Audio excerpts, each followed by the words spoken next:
ইসলামের দায়িত্বের বোঝা আমাদের বর্তমান হযরত পীর সাহেবের উপর।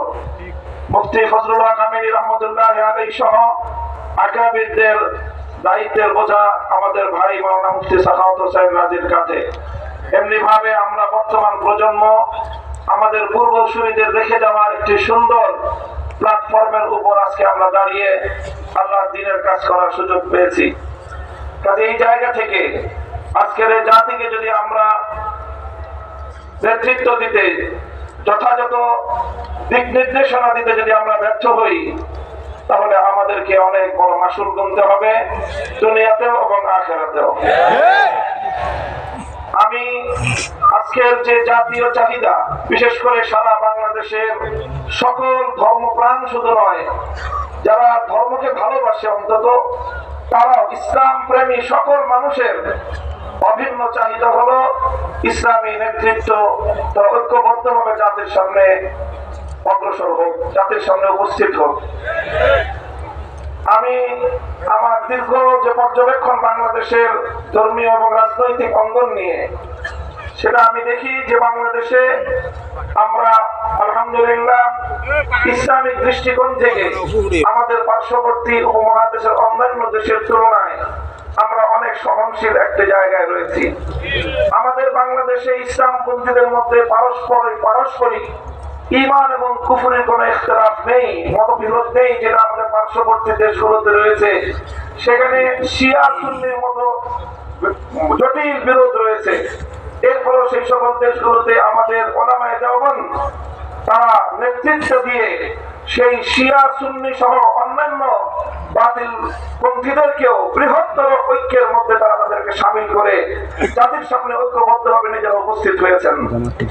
আমি মনে করি বাংলাদেশে এখন ইসলামিক অঙ্গনে 4টি পক্ষ রয়েছে, যাদের মধ্যে আমাদের মধ্যে বিভিন্ন শাখাগত, ফিকহি মাসআলাগত এবং বিভিন্ন আকীদার খুঁটিনাটি বিষয়ে ঈমান এবং তাওহীদ এবং রিসালাত আখিরাত ছাড়া আকীদাগত অন্যান্য কিছু বিষয়ে আমাদের মধ্যে মতপার্থক্য রয়েছে। তবে আমরা সকলে একটি কথায় একমত, সেটি হলো আল্লাহর জমিনে আমরা ইসলাম হুকুমত কায়েম করতে চাই। এই এক কথার ভিত্তিতে এটাই হোক আমাদের আগামী দিনের রাজনৈতিক ঐক্যের বুনিয়াদ।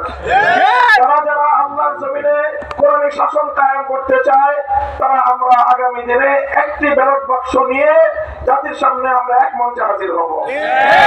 আমি মনে করি বাংলাদেশে অনেকগুলো ইসলামিক মহল থাকলেও বাংলাদেশে ধর্মীয় এবং ইসলামী সেক্টরের কিয়াদত উলামায়ে দেওবন্দের হাতে। এদের মধ্যে কোন ধরনের দ্বিমত অথবা কোন সংশয়ের কোন অবকাশ নেই।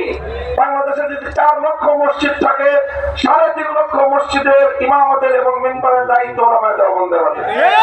কাজেই ধর্মীয় সকল অঙ্গনগুলোকে ঐক্যবদ্ধ করা ঐতিহাসিক দায়িত্ব উলামায়ে দেওবন্দের কাছে। আর এই কথা অস্বীকার করার কোনো উপায় নেই। দেওবন্দি উলামায়ে কেরামের সাথে সংশ্লিষ্ট যতগুলো রাজনৈতিক সংগঠন রয়েছে, তার মধ্যে সর্ববৃহৎ রাজনৈতিক সংগঠন ইসলামী আন্দোলন বাংলাদেশ। সেই জায়গা থেকে ইসলামী আন্দোলন বাংলাদেশের দায়িত্ব সবচেয়ে বেশি। আলহামদুলিল্লাহ, আমি সাক্ষী দিচ্ছি লাখো জনতার এই মজমায় আমরা হযরত পীর সাহেব জওমানায় সৈয়দ রেজাউল করিম সাহেব হাফিজাহুল্লাহর মধ্যে সেই উদারতা এবং সেই আন্তরিকতা আমি প্রত্যক্ষ করেছি, আমি সাক্ষী দিচ্ছি।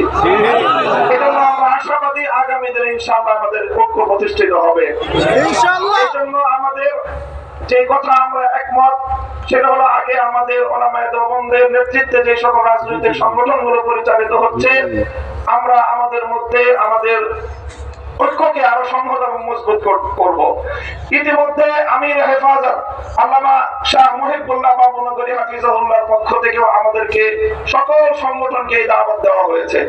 কাজে ইনশাআল্লাহ আমরা আশা করছি যে অদূর ভবিষ্যতে অনতিবিলম্বে আমাদের ঘরানার সব রাজনৈতিক সংগঠন আমরা সীসাতলা প্রাচীরের মতো ঐক্যবদ্ধ হব।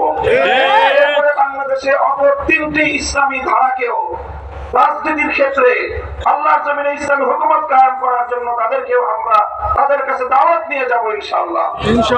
সেটা হলো একদিকে বাংলাদেশে আরেকটি অঙ্গন রয়েছে আহলে হাদিস সম্প্রদায় হিসাবে বিশাল একটা সম্প্রদায় বাংলাদেশে রয়েছে।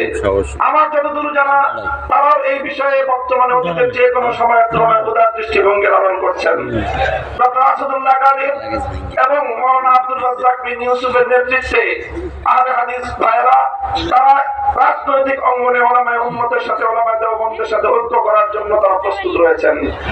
আমাদের আরেকটি অঙ্গন রয়েছে যাদেরকে আমরা সুন্নি বলে জেনে থাকি, সেই সুন্নি ভাইরাও আমি আশা করি এবং আমার কাছে যতটুকু ধারণা তারাও ঐক্যের জন্য প্রস্তুত রয়েছেন।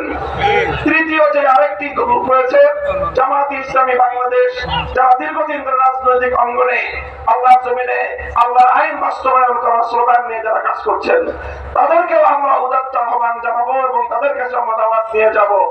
এইভাবে ওলামায়ে দেওবন্দ যদি ঐক্যবদ্ধ হয়ে আহলে হাদিস সুন্নি জামায়াত ইসলামী সহ ঐক্যবদ্ধ হতে পারে, বাংলাদেশের উম্মতের উলামায়ে কেরামের কাছে জিজ্ঞাসা করা ছাড়া কোন রাজনৈতিক সিদ্ধান্ত ইনশাআল্লাহ আল্লাহর নিজাম অনুযায়ী চলবে, কোরআনী শাসন বাস্তবায়ন হবে ইনশাআল্লাহ। সেই দিন আমরা দেখতে পাবো আমাদের হায়াতে, আমাদের জীবদ্দশায় দেখতে পাবো। আমি আশা করি আগামী নির্বাচন হবে আমাদের জন্য সেই ধরনের বৃহত্তর একটি ঐক্য জাতিকে উপহার দেওয়ার মোক্ষম সময়। আমি আপনাদের সকলের কাছে দোয়া চাই যে এভাবে যেন আমরা আমাদের ভূমিকাগুলো পালন করে যেতে পারি। বাংলাদেশ খেলাফত মজলিসের পক্ষ থেকে আমি আজকের এই ঘর মজলিসে এই ধরনের কার্যক্রম পরিচালনায় আমাদের শতভাগ উদারতার এবং আন্তরিকতাপূর্ণ ভূমিকা পালন করার প্রতিশ্রুতি দিয়ে যাচ্ছি ইনশাআল্লাহ। নাসরুম মিনাল্লাহি ওয়া ফাতহুন করিম। আসসালামু আলাইকুম।